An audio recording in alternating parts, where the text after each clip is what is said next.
কংগ্ৰেছী সাংসদৰ বিদেশী পত্নী আৰু মুখ্যমন্ত্ৰী পত্নীৰ সম্পত্তি তুংগত এখন ৰাজনৈতিক মহাৰণ। ভয়ংকৰ অভিযোগ উঠিছে কংগ্ৰেছ সাংসদ গৌৰৱ গগৈৰ পত্নীৰ বিৰুদ্ধে। পাকিস্তানী চোৰাংচোৱা সংস্থাৰ সৈতে পূৰ্বে জড়িত থকাৰ অভিযোগ এলিজাবেথ কলবাৰ্ণ গগৈৰ বিৰুদ্ধে। হিমন্ত বিশ্ব শৰ্মাই তোলা অভিযোগক উভতি ধৰি মুখ্যমন্ত্ৰীৰ পত্নীৰ বিৰুদ্ধে উত্থাপিত অভিযোগক আউৰিয়ালে গৌৰৱ গগৈয়ে।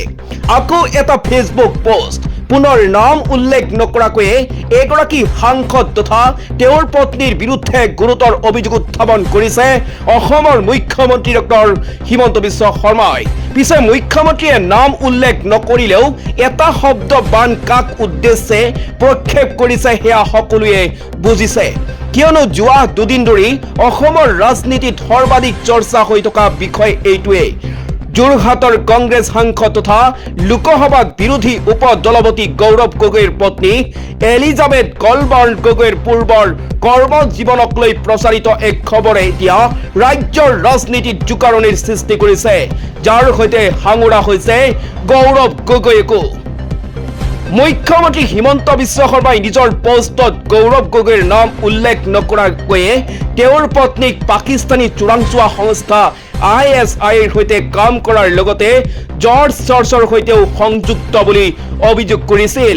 প্ৰথমটো পোষ্টত সাংসদৰ পত্নীয়ে 12 বছৰ ধৰি বিদেশী নাগৰিকত্ব লৈ ভাৰতত বাস কৰা বিষয়টোক লৈ কটাক্ষ কৰে। কি কৈছিল মুখ্যমন্ত্ৰী ডক্টৰ হিমন্ত বিশ্ব শৰ্মাই? ছিংগাপুৰত ভাৰতীয় বৈদেশিক সেৱাৰ এগৰাকী বিষয়াৰ সৈতে হোৱা বাৰ্তালাপৰ সময়ত জানিব পাৰিলো যে ভাৰত চৰকাৰৰ অনুমতি অবিহনে ভাৰতৰ বৈদেশিক সেৱাৰ বিষয়াসকলে বিদেশী নাগৰিকক বিয়া কৰাব নোৱাৰে। তদুপৰি অনুমতি পোৱাৰ পাছতহে এক চৰ্তাৱলী থাকে যে পত্নীয়ে 6 মাহৰ ভিতৰত ভাৰতীয় নাগৰিকত্ব লাভ কৰিব লাগিব। আমোদজনকভাৱে এই নিয়ম আমাৰ সাংসদসকলৰ ক্ষেত্ৰত প্ৰযোজ্য নহয়।